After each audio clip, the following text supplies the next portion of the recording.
दरियाई सतलुज में मिंशनाबाद के मुकाम पर पानी की सतह में कमी का सिलसिला जारी है। ताहम मुतासरा इलाकों में बहाली का अमल ताहाल शुरू नहीं हो सका। सैलाबी रैलों से 200 घर मुकम्मल तौर पर तबाह हो चुके हैं, जबकि 900 एकड़ पर खड़ी फसलें दरियाबुर्द हो गई हैं। तफसीलात बताएंगे मोहम्मद बशीर जोया। बताइएगा, बहाली का काम क्यों शुरू ना हो सका?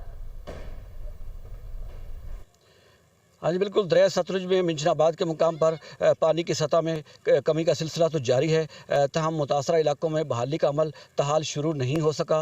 मैं इस वक्त मौजूद हूँ मौजा रत्ते का उताड़ में, जहाँ पर 30 से 35 देहात का ज़मीनी राब्ता अब भी मुनक़ता है और मुकामी आबादी इस वक्त शदीद मुश्किलात का शिकार है। अगर बात की जाए इस मौज़ा में आबादी के हवाले से, तो ये मौज़ा तकरीबन 400 घरों पर मुश्तमिल था, जिनमें से 200 घर जो हैं वो मुकम्मल तौर पर तबाह हो चुके हैं, जबकि 50 घरों को जुज़वी तौर पर नुकसान पहुंचा है। इसी तरह अगर बात की जाए ज़राई अराज़ी के हवाले से, तो ये इलाका 2000 एकड़ पर मुश्तमिल था, जहां पर फसलें लहलहा रही थीं, लेकिन सैलाबी रेलों से 900 एकड़ से ज़्यादा दरिया बुर्द हो चुकी हैं, फसलें तबाह हो चुकी हैं। जब मुतासरीन से हमारी बात हुई तो उनका कहना था कि उनकी ज़िंदगी की जमा पूंजी इस वक्त लुट चुकी है। उन्होंने हुकूमत पंजाब से अपील की है कि उनके इलाके को आफत ज़दा करार दिया जाए और बिला सूद आसान शरैत पर कर्ज़े फराहम किए जाएँ, ताकि वो दोबारा से अपनी ज़िंदगी की बहाली का अमल शुरू कर सकें। जी।